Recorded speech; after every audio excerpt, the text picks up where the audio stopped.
look at this text. Here's how to create this smooth text animation in After Effects. Press Ctrl plus N to create a 4K 60 FPS composition. And these are the motion blur settings I'm using. Then I'm going to drag this audio file here.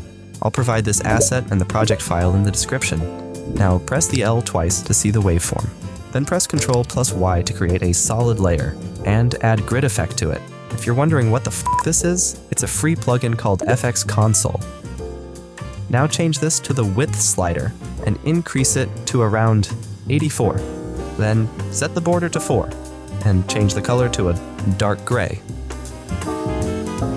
Now the problem is, the grid effect makes this layer transparent, so I'll add a solid composite effect and set the color to an off black. After that, press Ctrl plus T to create a text layer. I'm using a free font called Enter. Set the style to semi-bold, the size to 250, and the tracking to -90. Then I set the color to a shaded blue. Now I'll come here and split the text using Ctrl plus Shift plus D. I'll change the text. And do the same for the rest of the sentences. After that, select all the text layers and go to the Align panel. Set Align Layers to Composition, then align it horizontally and vertically. Now I'll just end the composition here.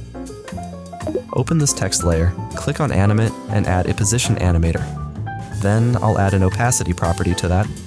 Now I want this text to come from the left, so I'll set the X value to around -60, and set the opacity to 0.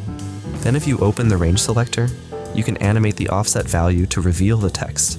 So I'll come here and add a keyframe. Set the value to 0. Press Ctrl plus Shift plus right arrow twice to move 20 frames forward.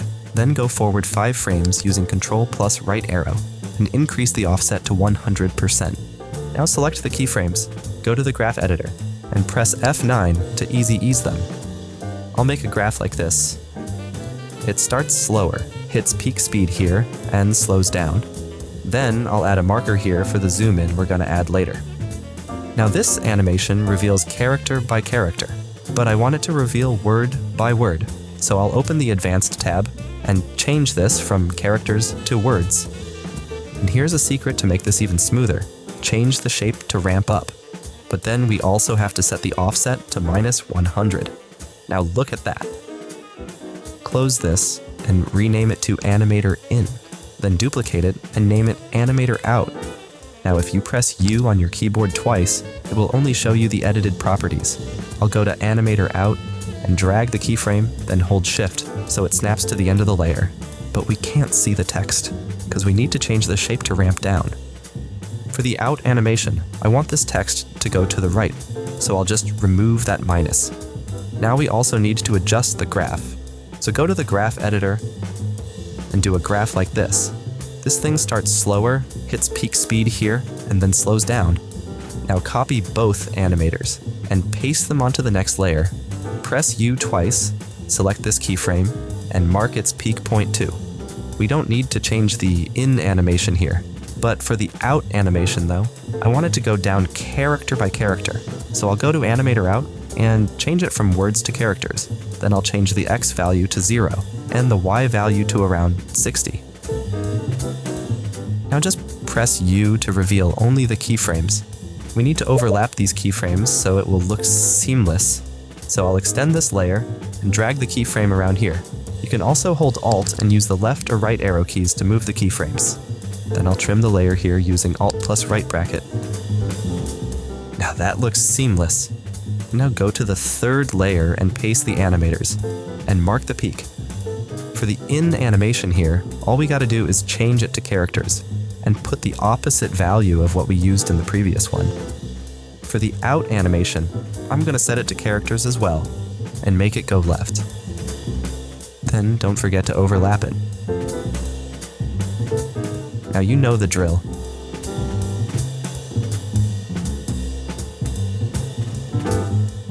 Set this to characters as well, and just remove the minus. For the out animation, I wanted it to go up, but you see my dumb aw here made it go down, so you just set it to -60. And again, do the overlap. Now you know how this goes. for the in animation here, make it come from down. And at this point is where my dumb realized the mistake, so I went down and changed the value. For the out animation, make it go up.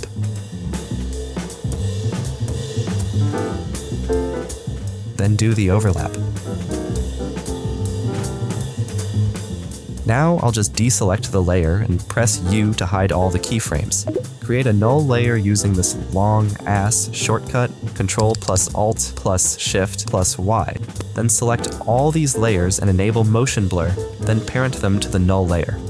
Press S to see the scale property. Go to this marker and add a keyframe. Press Alt plus Shift plus left arrow twice to move it 20 frames backward. Then press Ctrl plus Shift plus right arrow twice to go 20 frames forward, and change the value to 140. That adds a nice zoom in. Select the keyframes and make a graph like this. If you want to follow along, you can copy this influence value here. I'm going with something around 80. I'll do the same here as well. This starts slower, hits peak speed here, and slows down. Now I'll go to the next marker and do the same as before. For this value, I'm going to set it to 110. That adds a nice zoom out. Then I'll use this free plugin called Ease Copy to copy the graphs of these keyframes, and I'll paste it to these keyframes. You can manually do this in the graph editor, but this just makes life easier. Now you know the drill.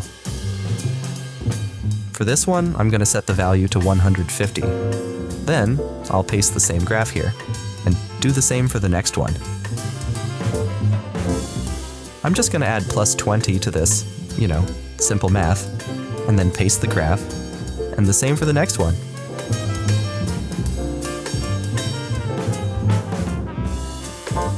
And that's it.